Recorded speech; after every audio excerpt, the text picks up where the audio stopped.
and I hope you can hear me properly.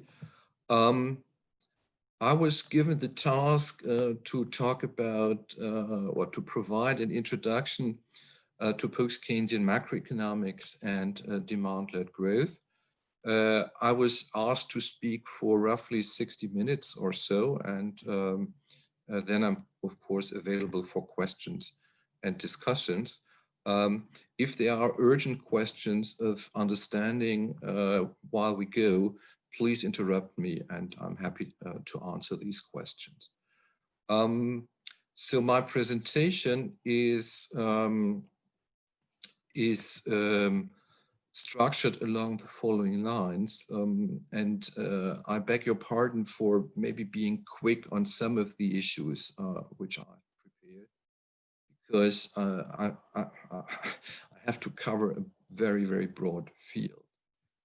So I will start with a quick review of post-Keynesian method, post-Keynesian history, and the strands in post-Keynesian economics.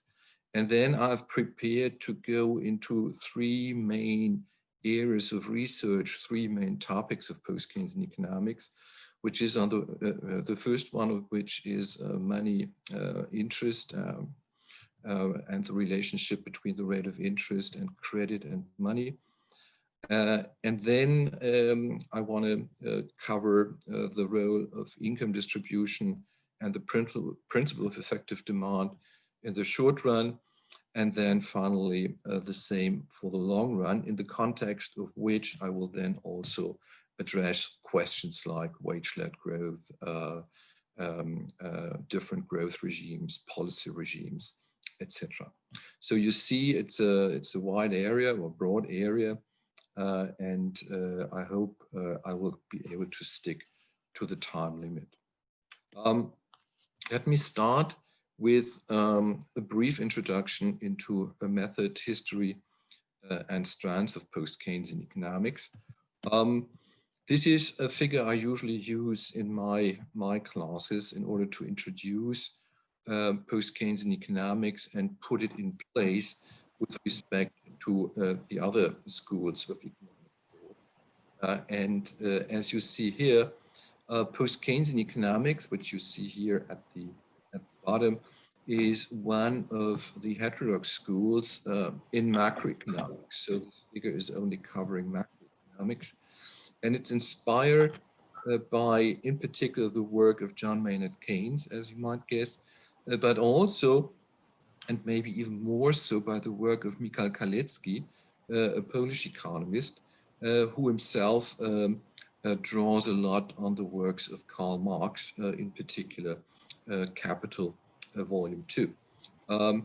There's also a connection with classical economics, in particular through the work of Piero Sraffa, the editor of Ricardo's collected writings, and who has contributed an important book in 1960.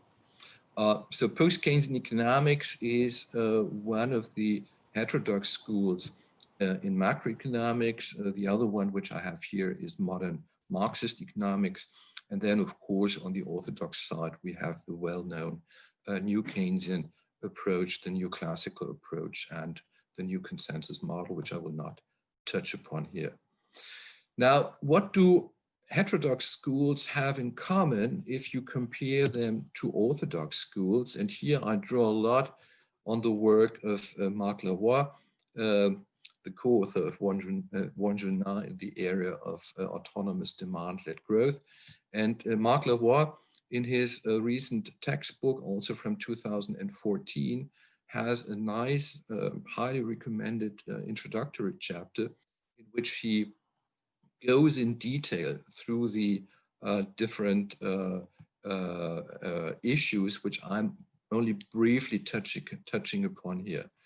And Lavoie is distinguishing heterodox schools from orthodox schools according to five presuppositions from a methodological perspective. And you find them here nicely summarized in this table. Regarding epistemology and ontology, he argues that heterodox schools share the feature of realism, as compared to orthodox instrumentalism. So instead of starting from first principles, as we know it from orthodox theory, heterodox schools start from stylized facts, as Nicholas Calder used to call it, and tries to explain these stylized facts and their interrelationships. The concept of rationality applied by heterodox schools is what Lavoie terms environment consistent rationality, and heterodox schools are using the notion of satisficing agent as compared to the orthodox approach, in which you have optimizing agents which share hypermodel consistent rationality.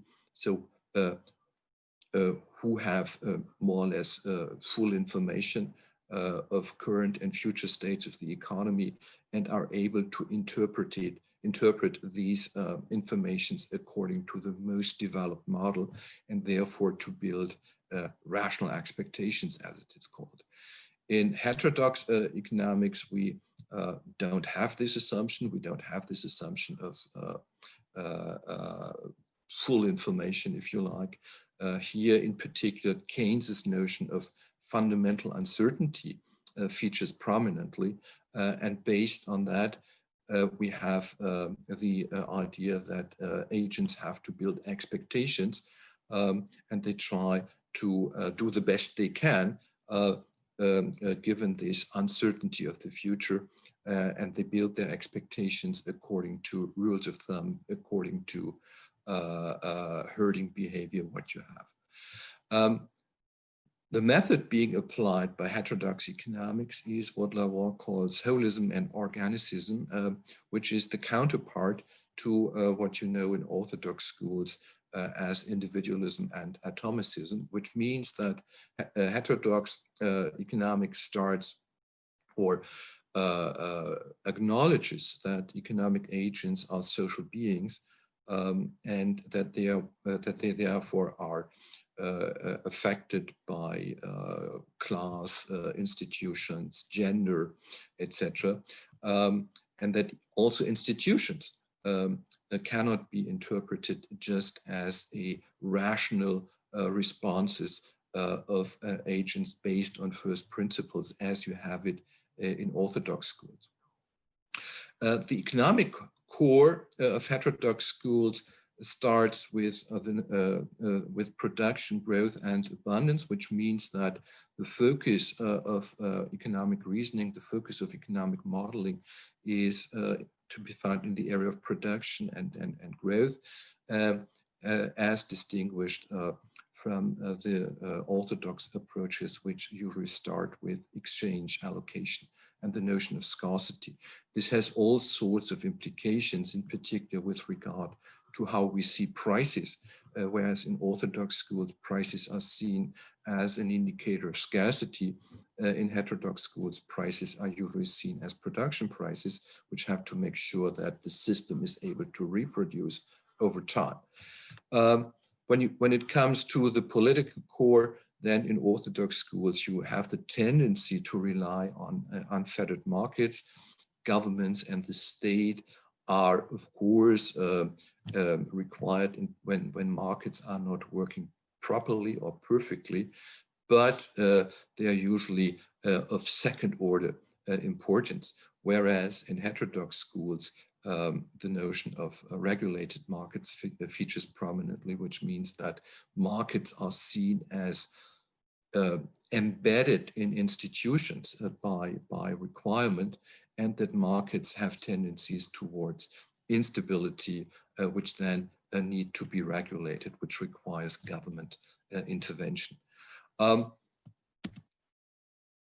In particular, this notion of holism, which you find in heterodox economics, then also leads to, if you like, a specific relevance of macroeconomics. Whereas in orthodox approaches, you usually require that macroeconomics needs microeconomic foundation. In heterodox approaches, this is not the case. Here we rather see that micro and macro may lead to different results. We may have fallacies of composition. We may have micro, macro paradoxes. And here is the list which Lavoie presents in this context. The paradox of thrift is probably the most well-known of these. But of course, we have a list of further paradoxes.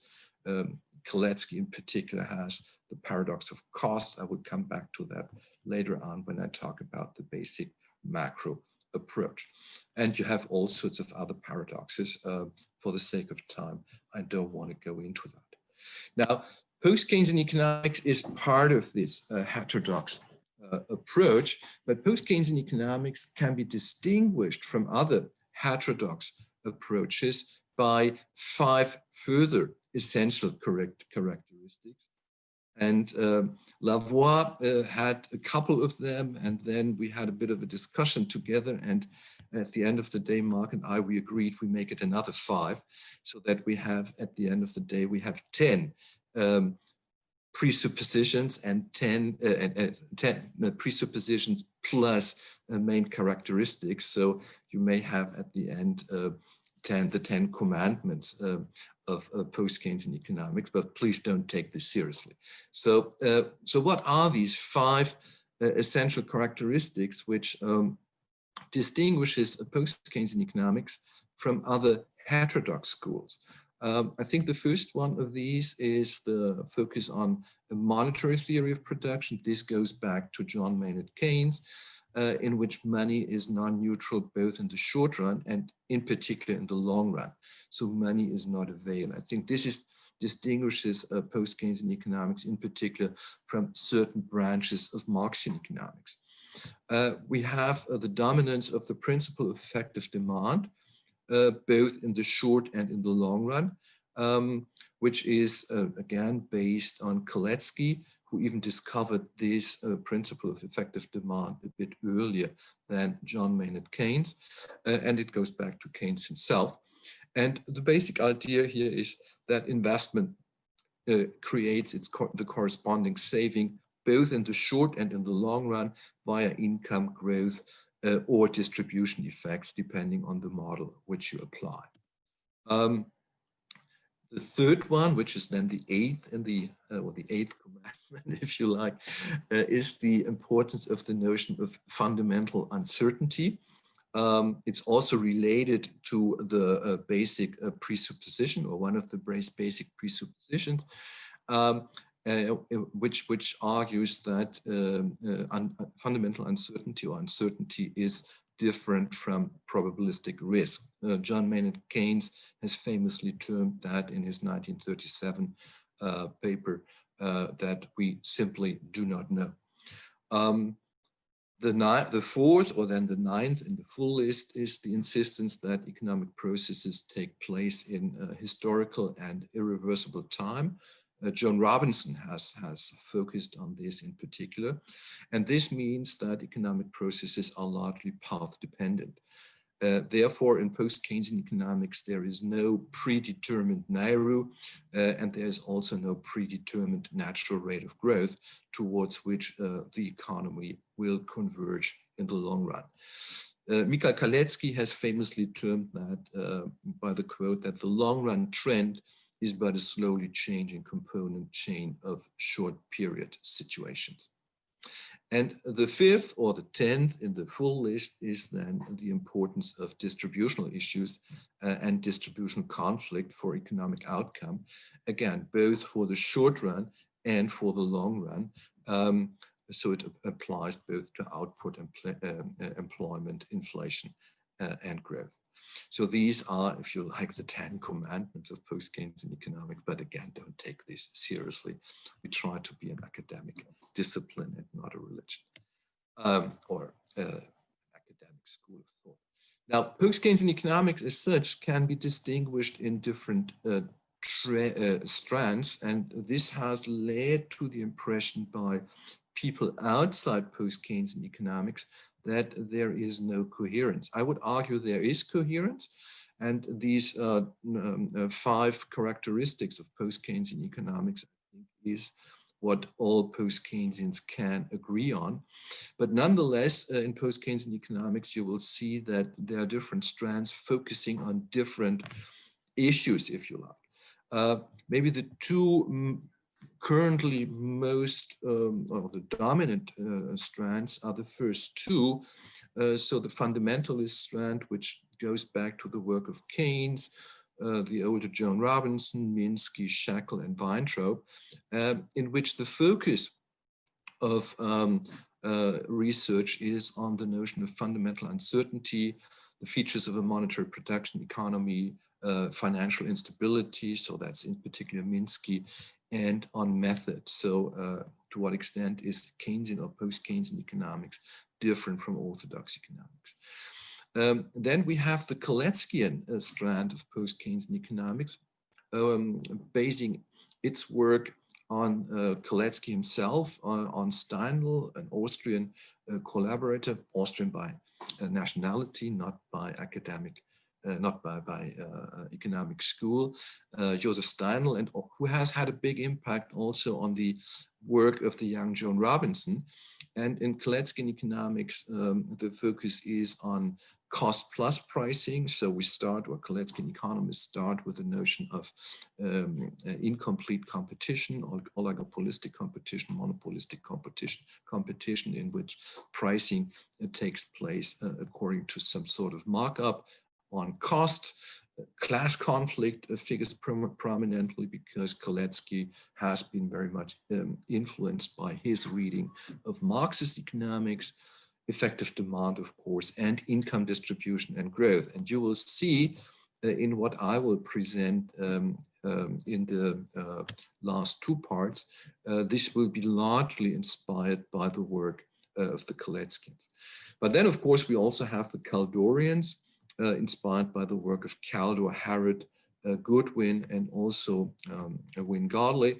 Here, growth is in the focus, productivity regimes, so productivity growth, what drives productivity, open economy constraints to growth, so export-led growth, or balance of payments constraint growth, as put forward by Tony Thurwell. And also the relation of the economic and the financial system. This is mainly refers to the work of Wynne-Godley, who is one of the co-inventors of what we now call stock flow consistent modeling. Then we have the Sraffian or the Neo-Ricardian strand, basing its work on Sraffa and Garignani later on, in which the focus is drawing more on the classical, so that's the connection with the classical, with classical economics, focusing on the notion of prices of production, so prices of production generating a general rate of profit across the system in multi-sectoral systems, choice of technique, capital theory. So here we have the foundations for the critique of aggregate neoclassical macroeconomics, and the focus is rather on long period positions of the economy. That's the reason why in some work, Sraffians or Neo-Ricardians are, or the work of those is seen to be inconsistent with the work of the fundamentalist and partly also the Kaleckians. I would say this is not necessarily the case, because you have also in the Sraffian system, you have, or in the Sraffian approach, you have the principle of effective demand. So economic activity is governed by aggregate demand, and you have can even integrate monetary features into the Sraffian approach. You can close the system of prices of production, for instance, by an exogenous monetary rate of interest. So I think there are a lot of links of the Sraffians with the other strands, so I would always include them into post-Keynesian economics. And then the fifth strand is more or less a strand which Lavoie calls the institutionalist, which contains, or which draws on the work of Thorstein Veblen, John Kenneth Galbraith, Abel Lerner, Alfred Eichner. And here we have very different areas of research. Here a lot of microeconomics, post-Keynesian microeconomics is taking place. So here we find the contributions to the theory of the firm, in particular by Eichner, monetary institutions and the relationship with the real economy, if you like, are the focus. In particular, when you look at the work of what is now called modern money theory, which would fall into that camp. But you also have links to behavioral and labor economics. Now, these are the strands. If we briefly look into the history of post-Keynesian economics, we can see different stages. Of course, it all starts with the work of John Maynard Keynes. And as you see, Kalecki a couple of years earlier with the introduction of the principle of effective demand and the revolution in macroeconomics. The focus initially was, of course, on involuntary unemployment and the trade cycle as the main topics. Then in the 1950s and 1960s, we see that this principle of effective demand discovered by Keynes and Kalecki was extended from the short run to the long run. And we see the first generation of post-Keynesian distribution and growth models, in particular in the work of Nicholas Calder, Joan Robinson, and then later on Luigi Pasinetti. We also see in this period the critique of neoclassical aggregate theory, of neoclassical macro theory, based on more or less the Sraffian approaches or the Sraffian work in the context of the capital controversy, which shows that in the more than one good economy, the main conclusions of neoclassical macroeconomics does not hold anymore. In the 70s, then we have what Giuseppe Fontana, a Italian post-Keynesian who has spent, I think, the last 20 or more years at the University of Leeds in Great Britain, has called the Romantic Age of post-Keynesian economics. And this was the period, as you know, when we had the deep crisis of the advanced capitalist economies in the mid-70s, when the traditional mainstream neoclassical synthesis approach was not able to explain that. And this was the period when post-Keynesians tried to put their stuff together, put together what had been developed over the decades before into a grand theoretical system. We had the book by Davidson in 1972, Money and the Real World, and we had in particular a paper by Eichner and Kregel in the Journal of Economic Literature, which tried to define post-Keynesian economics as an alternative paradigm to the then dominating school of mainstream economics. This did not happen, so post-Keynesian economics did not replace the neoclassic synthesis. It did not replace mainstream Keynesian interpretation. We rather got monetarism as the next dominating school in economics. This was also the period when post-Keynesians got excluded more and more from access to relevant journals. And when they started to found and build their own academic outlet infrastructure with the two still most important journals, the Cambridge Journal of Economics in 1977 and the Journal of Post-Keynesian Economics 1 year later. This is also the period when we had important developments in post-Keynesian theories of the firm and post-Keynesian theories of pricing, in particular the work by Eichner, by Harcourt and Kenyon, and also by Adrian Wood, which I think is still important today. The 80s and 90s, then again following Fontana's terminology, can then be seen as the age of uncertainty. So post-Keynesians were not able to replace the neoclassical synthesis as the dominant school in economics. They rather got marginalized. It was also the period in which the notion of endogenous money was fully developed by the work of Basil Moore. The financial instability hypothesis by Minsky was further developed. And it was the period of the second generation of post-Keynesian growth models, drawing on the work of Steinl. And you have the main authors here, so Rothorn, Dutt, and Baduri-Marklin. We had further journals, International Review of Applied Economics, the Review of Political Economy.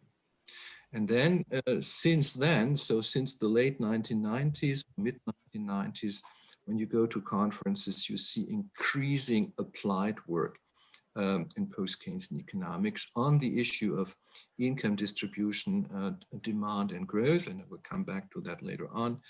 We see integrated models of money distribution, conflict, effective demand, capital accumulation and growth, both analytical, but also stock flow consistent simulation models, which then have been applied to what we call the latest period of developed capitalism, so the financialization or finance-dominated capitalism period.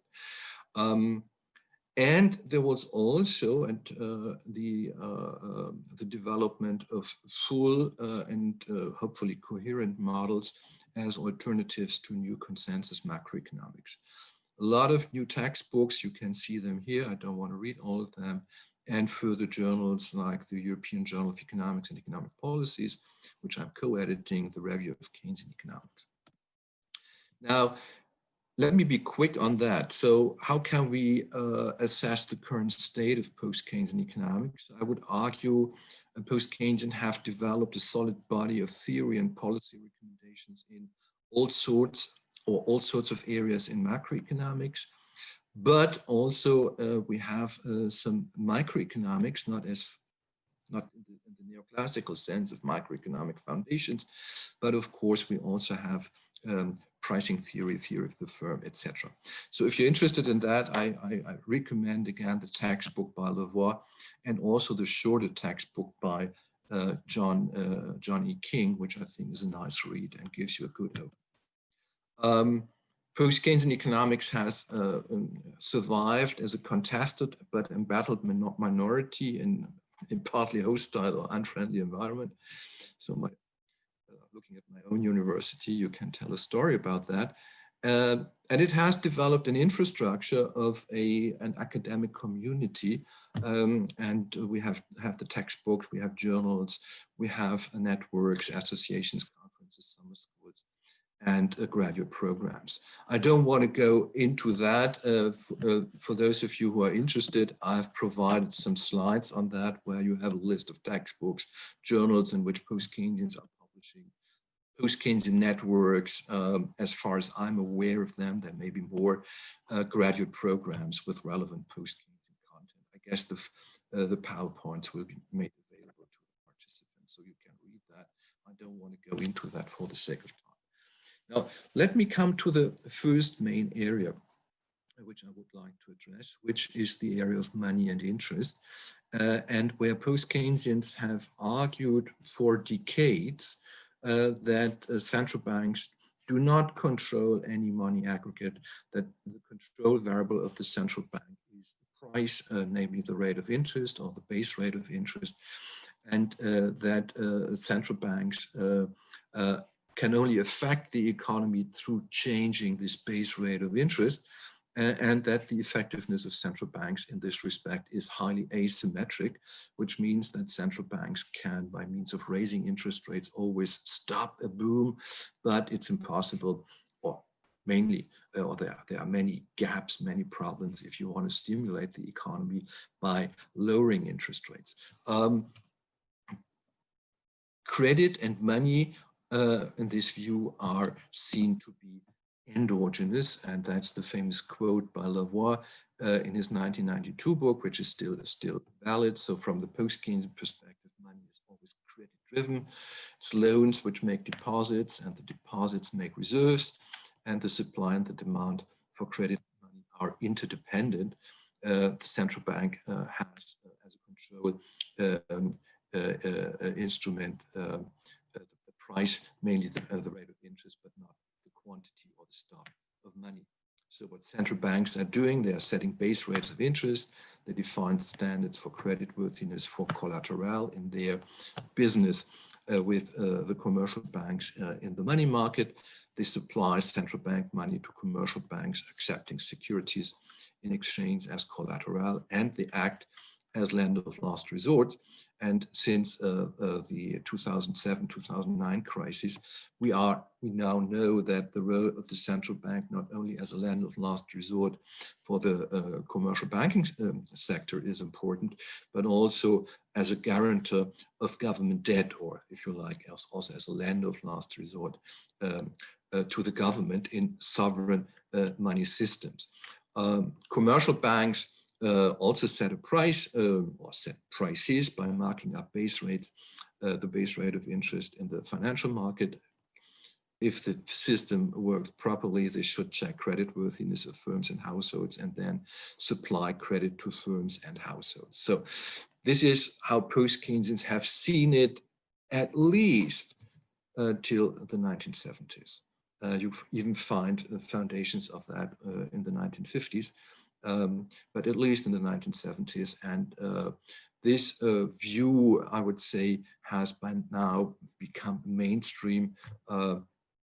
It's now accepted in mainstream macroeconomics. And also central banks are now explaining what they are doing with the result that, well, that's setting interest rates, but they have no control over money. Now, this is how post-Keynesians, or we like to present this graphically. So what you have here is on the left-hand side, the money market. Here you have the credit market. So central banks set base rates. Commercial banks mark up these base rates, and then they are looking for credit-worthy credit demand. So this would be total credit demand, including part of credit demand which commercial banks do not consider creditworthy. They grant credit to creditworthy demand. So you have always credit rationing, which is the distance here. I hope you can see my pointer. This then generates the amount of loans in your economy. Loans then create deposits. And then depending on the institutional features and depending on the liquidity preference in the system, both by the private non-financial sector, but also by banks themselves. This then generates a demand for reserves, which central banks supply. So the causality, what we start in the credit market and then we move to the money market. This is how we usually present that. And this is the result, which I've already summarized in a nutshell. So central banks control the short-term money market rate of interest. This has an effect on the long-term credit market rate, but the effect may be asymmetric. In particular, in periods of crises, lowering the base rate is not sufficient in terms of lowering the relevant rate in the financial market. We've seen that in the 2007-2009 crisis. So we have an asymmetric effect or asymmetric control of the central bank with regard to the long-term rate of interest, which is important for private spending decisions, in particular private investment decisions. Credit and money are endogenously determined. Changes in the rate of interest then has an indirect effect on credit demand and on money if we go through the full chain of causality. Even if central banks are able to affect the long-term rate of interest, this is not sufficient to have a desired effect on credit demand and on economic activity. Raising the long-term rate of interest by lifting the short-term rate will at some stage always choke investment and reduce the stock of credit, the volume of credit, and also reduce economic activity. Whereas lowering the short-term rate, bringing also the long-term rate down if possible, is not necessarily able to stimulate the economy. Again, this is something we have seen in reality over the last more than a decade, where desperate attempts at quantitative easing, for instance, have not been sufficient to stimulate or to restart the economy after the crisis. So this is how post-Keynesians are viewing the area of money and credit. And you see that the credit market or the financial sector is very important in the post-Keynesian hierarchy of markets. This is the market to start with. Then you look at the goods market, and as soon as you have the goods market equilibrium, from that, the level of employment and the rate of unemployment given labor supply will be determined. So it gives you a complete reversal of neoclassical or orthodox, also new consensus macroeconomics hierarchies of markets, if you like. Let me come to my second main topic, and let me approach now the area of income distribution and the principle of effective demand. And let me first briefly look at the short run before I then come to what probably, at least according to Von Jun, most of you are interested in, which is wage-led, profit-led growth, income-led growth. Let me briefly come to the short run, again, only in a nutshell for the sake of time. If you want to read more about that, I have a chapter in the Routledge Handbook of Heterodox Economics on this. And so let me just briefly explain how a simple, basic, post-Keynesian short-run macro model could look like, and on which you then can build further features.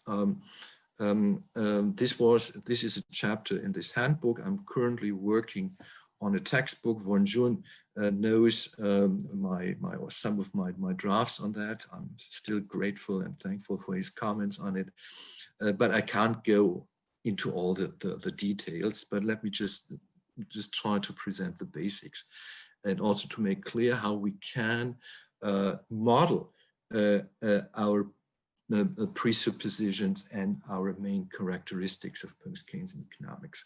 And this is mainly based on the Kaleckian strand in post-Keynesian economics. So we assume just a closed economy, initially without government. We have workers, and we have firms or managers, and we have rentiers. So in post-Keynesian models, since you have to include the monetary sphere, you have to include credit and the rate of interest.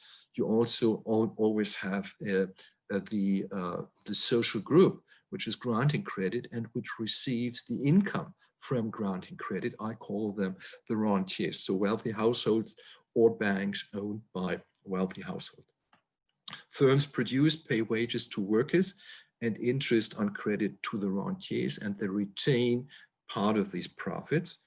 In the simple version, we just assume that workers don't save, and the rentiers receive interest income, which is partly consumed, partly saved by providing long-term credit to firms. Now, this is how we can model that. So we have Kaleckian markup pricing, which you see here in, well, it's in equation 15, so it's the first equation up there. Firms mark up unit labor costs, so the wage rate divided by labor productivity. And the markup is potentially affected by the rate of interest, because the markup has to cover all sorts of other costs than wage cost, and interest payments or interest is a cost seen from the firm, from the perspective of the firm, and raising the rate of interest may potentially have an impact on the markup, because it forces firms to cover these higher costs through trying to push through a higher markup. The markup as such is usually determined by the degree of competition in the goods market, but also by the relative power of capital and labor in the labor market. Through this, you already have a theory of income distribution, and that's basically Kalecki's contribution. So in the simplest version of the model, it's just the markup which determines the profit share, as you can see here in the equation 16. For the saving equation, we have to distinguish retained earnings, so profits minus rentier's income, which is the interest on the stock of debt which the firm has built up over time. And then we have the saving of the rentiers out of this rentier's income, which is the rate of interest multiplied by the stock of debt.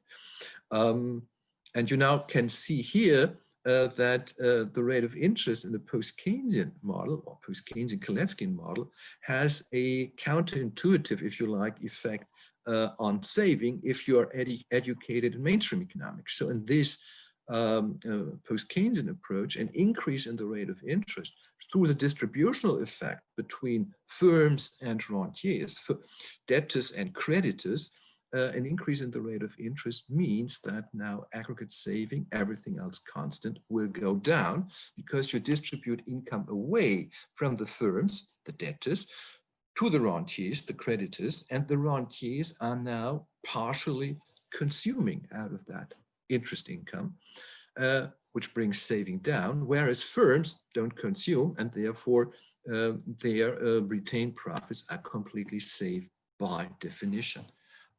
So here you see that the rate of interest is a distributional parameter. So it affects the macroeconomy through distribution here between, always between creditors and debtors, here between the rentiers and the firms. The investment function which we usually use is one which is a hybrid Keynes-Kalecki investment function. So you have autonomous investment, which can be seen to representing an animal spirits according to Keynes. Then you have an accelerator effect, and then you have a negative impact of interest payments, which can be related back to Kalecki's principle of increasing risk, because Kalecki was arguing that creditors and debtors looking at credit worthiness of potential debtors, here the firms, and credit worthiness is indicated, among others, by what the own means of finance a firm can provide for investment. And since an increase in the rate of interest reduces the retained profits, it means that it has a negative effect on the credit worthiness of the firm, and therefore it has a negative effect on investment, which can be financed by credit, hence a negative impact on investment. Then we have the goods market equilibrium, we have the Keynesian-Kaleckian stability condition. I think this is pretty well known. And then you can do your analytical stuff here. I don't want to bother you too much with that. You calculate your equilibrium and you see that for this short run equilibrium, we have the paradox of saving. So an increase in the propensity to save out of rentiers' income will lower aggregate income.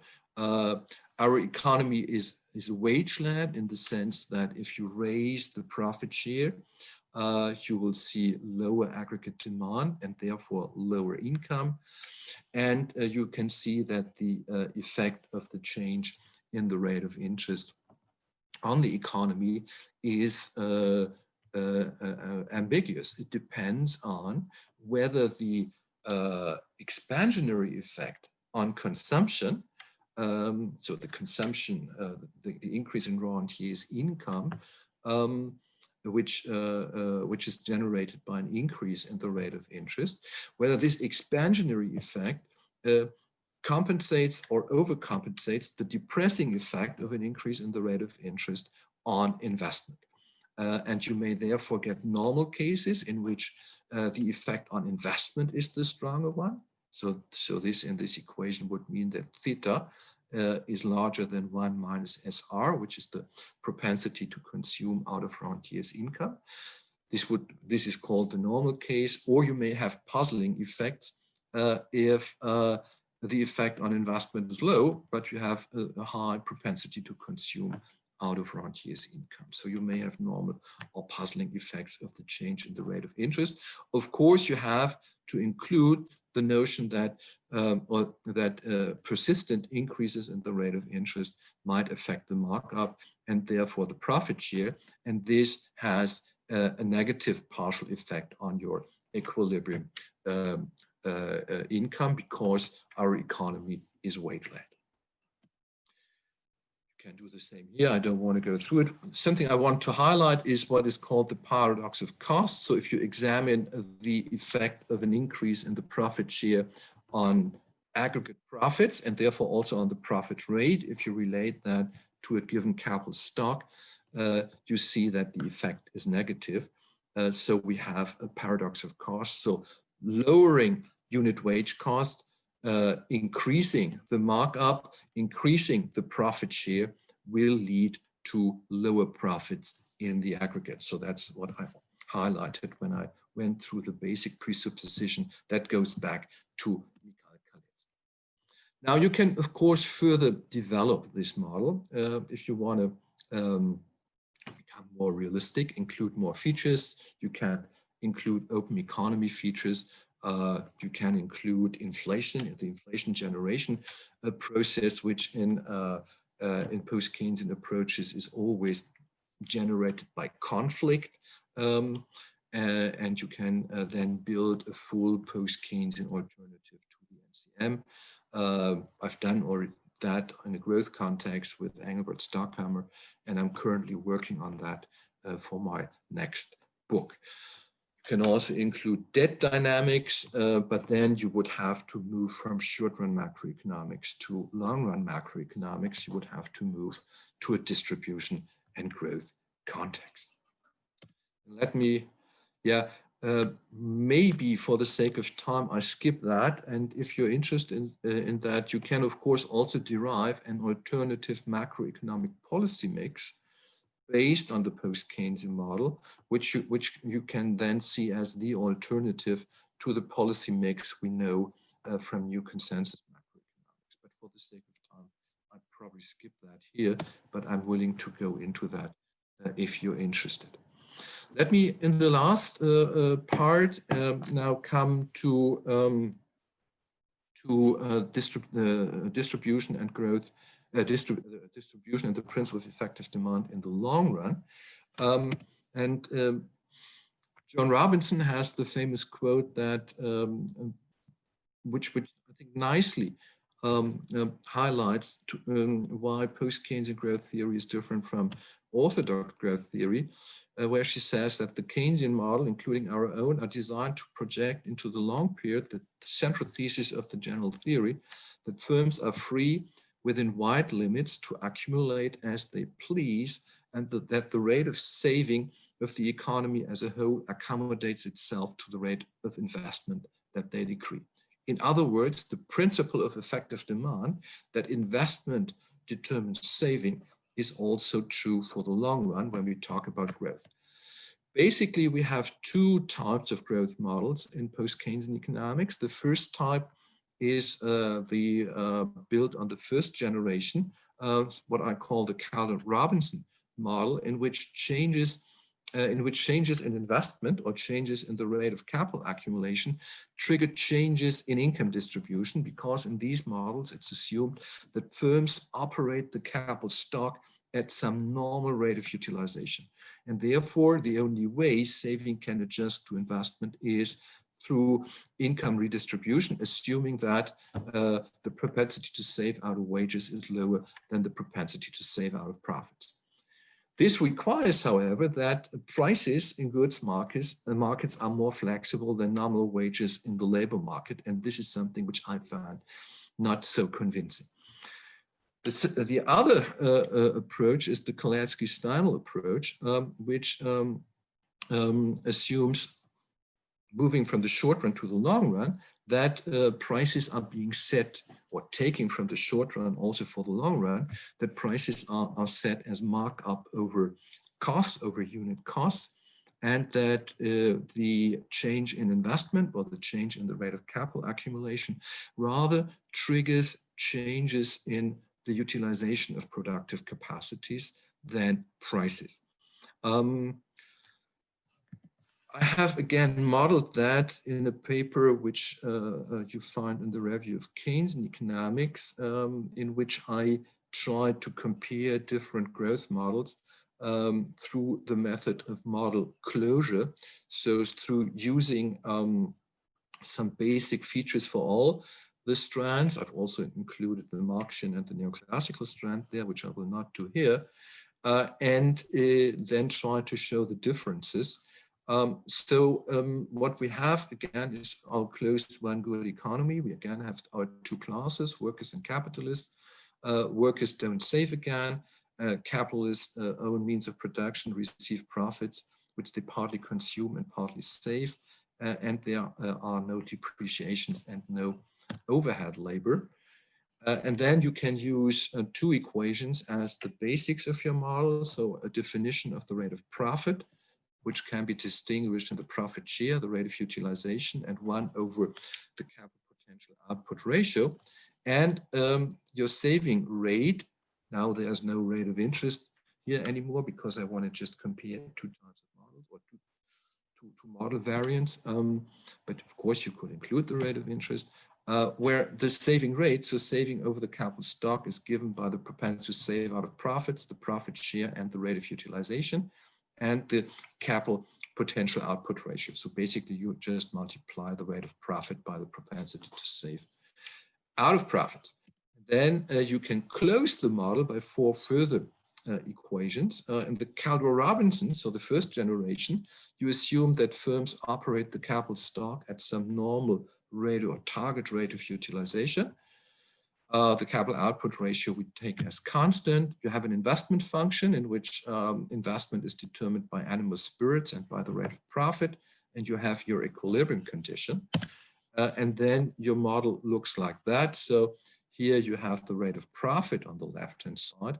Here you have the saving rate, and now you have your investment function here, and the point of intersection gives you the equilibrium. Now you can see what happens if, for instance, animal spirits rise. You see that you then will get a higher rate of profit and a higher profit share, thus a lower wage share. If the propensity to save out of profit falls, you will get if it falls, you will get a rotation of the saving function counterclockwise. Again, you get a higher rate of accumulation, a higher rate of profit, and a higher profit share. Here you have the comparative results for that. In the Kalecki-Steindl closure, however, you have income distribution already determined by markup pricing. So the profit share is determined by the markup. Again, we assume technical conditions to be constant. In the investment function, we now also have animal spirits, but now we distinguish the different constituting parts of the profit rate, namely the profit share, the rate of utilization, and the capital potential output ratio. Animal spirits have a positive effect. The profit share may have a positive effect, in particular in those models which generate profit-led demand and profit-led growth. This is contested in the so-called post-Kaleckian model, drawing on the work of Baduri and Marklin. You have this positive effect, whereas in the neo-Kaleckian model, based on the work of Dutt and Rothorn, this would be 0. And you have a positive effect of the rate of capacity utilization. And this, for the sake of simplicity, but you could also present arguments for that, we take as equal to 0. Again, you have your equilibrium condition, and then you can again draw the same graph, the same figure, but now the endogenous variable here is the rate of utilization. So here again, you have your saving rate. Here you have your rate of profit, and now a function of the rate of utilization. Here you have your equilibrium, and this equilibrium then determines the equilibrium rate of profit through the rate of capacity utilization. Again, animal spirits will raise the rate of profit through the rate of capacity utilization. An increase or a fall in the propensity to save will again raise the rate of profit through capacity utilization. Now, what is interesting here is that you can also discuss the effects of redistribution on aggregate demand and on capital accumulation. And here, the results depend on the regime which you're in. And presenting this, you may have 3 cases. You may have first what is called a wage-led demand and a wage-led growth regime, in which the increase in the reduction, in the profit share will affect the rate of utilization. Because now for the same rate of profit, you need a higher rate of utilization. And this will then raise aggregate demand. And you will end up in a new, or will raise the rate of capital accumulation, and you will end up in a new equilibrium in which you have a higher rate of accumulation, a higher rate of profit, and a higher rate of utilization. Yeah. So maybe I should have started here. So now we lower the rate of the profit share. For the same rate of profit, you now have a higher rate of utilization, and this will then trigger an increase in capital accumulation and then bring us to the new equilibrium up here. However, you may also have what is called, maybe I'd skip that for the sake of time, you may have the opposite case in which you also have, start here, you lower the profit share, which means for a given rate of profit, you have a higher rate of utilization. But now the effect on capital accumulation is the opposite, because now you have a strong effect of the profit share on capital accumulation. And now your investment function doesn't turn clockwise, it turns counterclockwise. And you now end up in an equilibrium, in a new equilibrium, in which you have a lower rate of accumulation, a lower rate of profit, and a lower rate of utilization. So it depends in this model, in particular, on the strength of the profit share in the investment function. If you have a strong effect, then you may get the opposite regime, which is called a profit-led demand and a profit-led growth regime, profit-led demand regime, because it lowers capacity utilization, and a profit-led growth regime, a fall in the profit share lowers capital accumulation. So you may have these regimes. Now, this has then triggered a lot of empirical research on, well, if we buy this, if we buy that you may have profit or wage-led regimes, the question is, in what regime is your economy in a certain period of time? And here, based on the work of Bowles and Boyer in particular, the single equation estimation approach has become the dominant one. In order to make use of this approach, you have, of course, to enrich your model. So you have to move from a closed economy model towards an open economy model. And again, you find that in Blacker or in Baduri-Marglin. I have that in my chapter 7 of my distribution and growth book. And the way it's being done, and this is just the procedure in a nutshell. So you start with equilibrium demand, determined by consumption, investment, and net exports and government expenditure, each in real terms. And then you derive the total effect of a change in the profit share on equilibrium demand. And this is what you see here in equation 2. And then what's being done in the estimations, you estimate the partial effects of a change in the profit share on consumption, on investment, and on exports and imports. And this then is summed up to have the total effect of the change in the profit share on demand. Starkheimer used to call this the effect on excess demand, because you do not yet have the multiplier, which you see here below. But usually you also estimate these coefficients so that you then also can calculate the multiplier. If the sum of the effects of a change in the profit share on domestic demand is positive, so an increase in the profit share leads to a positive effect, then we call domestic demand profit-led. If we have the reverse, then we call it domestic demand wage-led. And if we add the effect on net exports, we have the effect on total demand. Again, if the effect is positive, then we have profit-led total demand. If it's negative, we have wage-led total demand.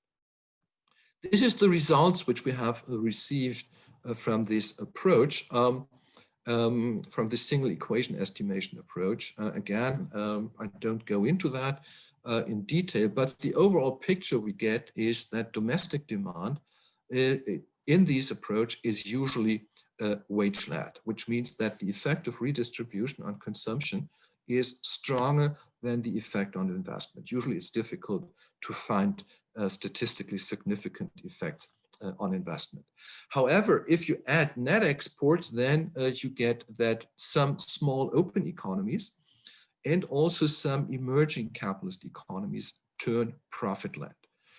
The reason for that is the degree of openness on the one hand, and the second reason usually is that you have a high effect of the profit share on price competitiveness, and that price competitiveness has a strong effect on the exports of these countries. If this is the case, then you may get overall profit-led demand for these two types of countries. Honoran and Galanis have done some nice work on calculating all this for a set of G20 countries. You see here the effects are small. So in terms of policy implications, you should not only rely on redistribution, but you also see that for a lot of countries, the total effect of an increase in the profit share on aggregate demand, if this is done in isolation, is negative. So these economies are wage-led, whereas Canada, Australia, Mexico, and China, India, South Africa are profit-led. They have also done another experiment. So they have calculated the equilibrium effect. Well, they have used their estimations for another calculations. They've calculated equilibrium effects, and they have also calculated the effects when all the economies change the profit share. And what you then see is that some previously profit-led economies turn wage-led, because what happens is that all countries now improve price competitiveness, which is a kind of zero-sum game. And you may have negative effects on domestic demand, which shrinks the export markets for other countries. There has been a bit of a debate on that in the last decade or so. I have presented in more detail the results of the single equation estimation approach. This has been questioned by those authors who have used system estimations and who have also tried to estimate the interdependence. So not only the effect of the change in the profit share on aggregate demand and capital accumulation, but also the feedback on the profit share. This is called the Goodwinian approach, because it's more or less relying on a model initially proposed by Richard Goodwin. And the effect here has been that, in particular for the US, but also then for other countries, they have found that total demand is profit-led. Now, this, of course, led to a lot of discussion between these two approaches. I think Blacker, 2016, also in the Review of Keynesian Economics, has a nice piece trying to single out why the results are different. And the main argument is that the two approaches are looking at different animals. So the Goodwinians are usually looking at short-run, cyclical relationships, whereas the Kaleckians are looking at medium to long-run effects. And in the short run, if you look at data, you have that economic expansion is usually associated with an increase in the profit share. Now, the question is this due, or is there a causality between the profit share and economic expansion? And this has been questioned both on empirical grounds by Stockhammer and also on theoretical grounds by Lavoie, because what is usually forgotten in looking at this relationship is overhead costs, because the overhead cost effect, or the fixed cost digression, which you have in an expansion, leads, if you apply target rate of return pricing, leads by design to an increase in the profit share, but this should not be interpreted as a causality. An area of discussion which has been part of, in particular, the research on the effects of financialization has been the question, well, how relevant is this distinction between profit and wage-led if we now have the potential of households going into debt? So what's the relevance of all that if a falling wage share or also rising inequality can be compensated by household debt? There have been a lot of models introducing that into the Kaleckian framework. So debt, including debt into the workers' consumption function, including wealth effects, distinguishing different types of workers in order to model the relative income hypotheses, and to model emulation, which then means increasing indebtedness of low-income households, and which have generated results in which you may have economic expansion, although the wage share is falling because it's overcompensated by credit finance consumption.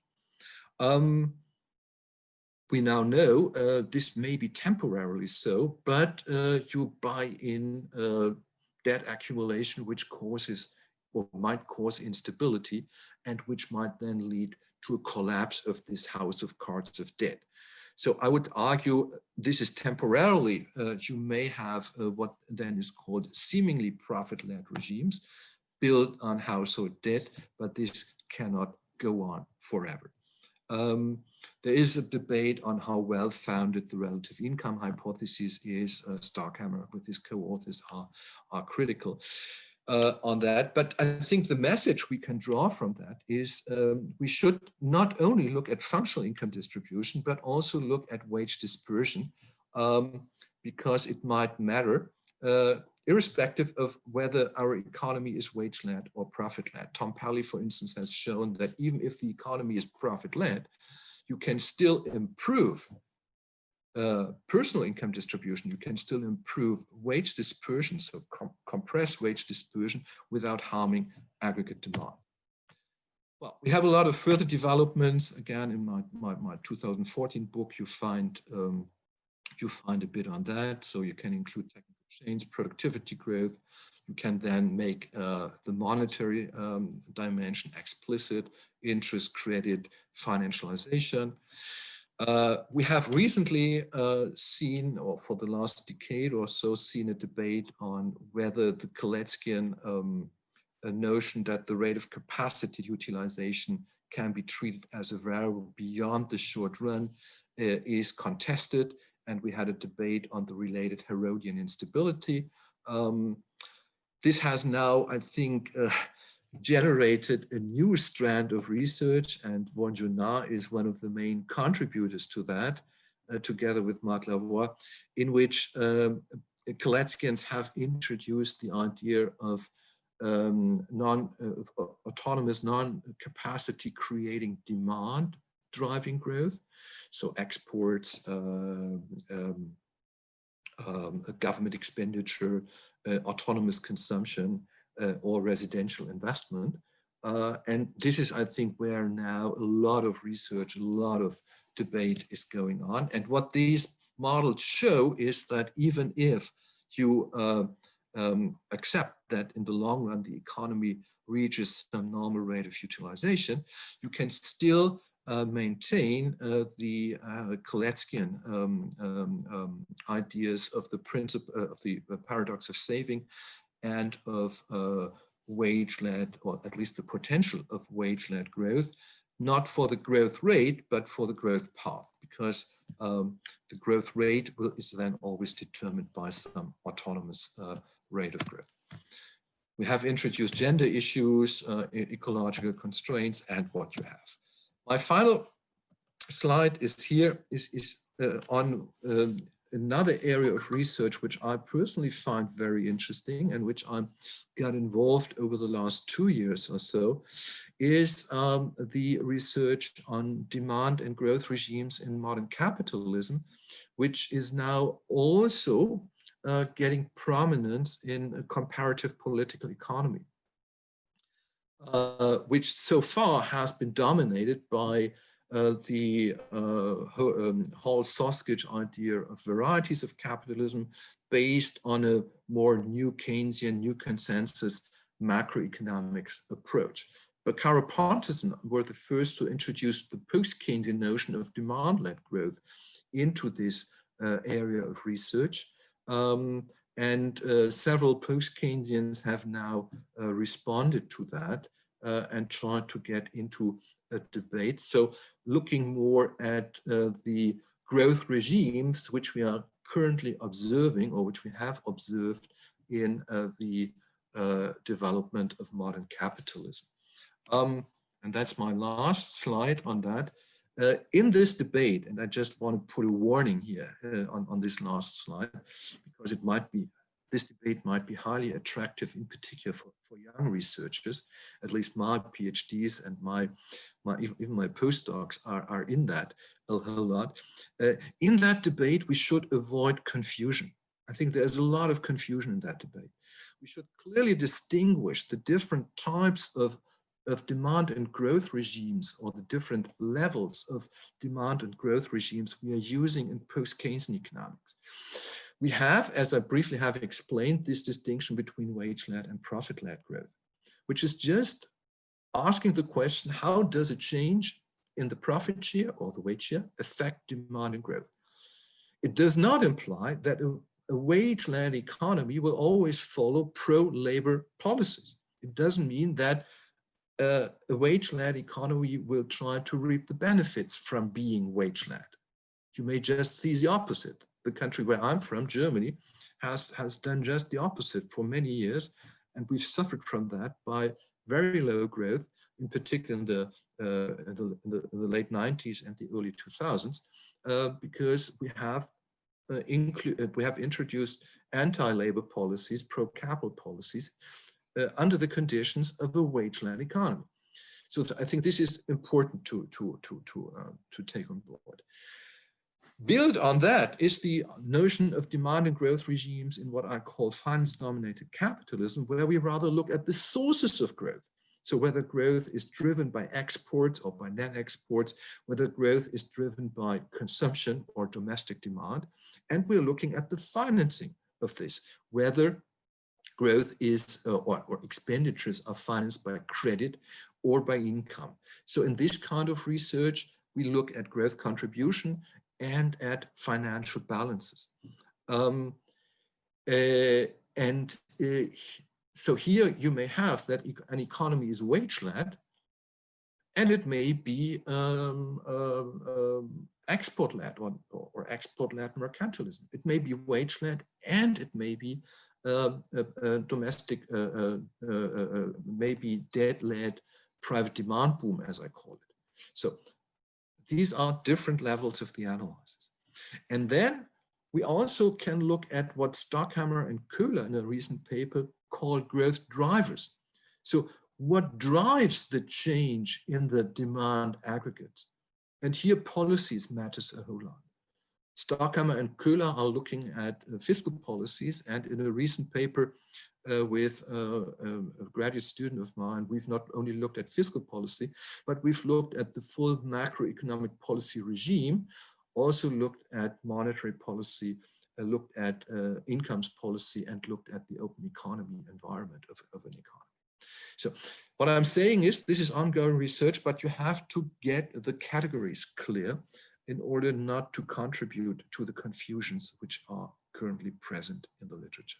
I'm available till 11 o'clock or even more if there is need for questions and discussions. Thank you very much.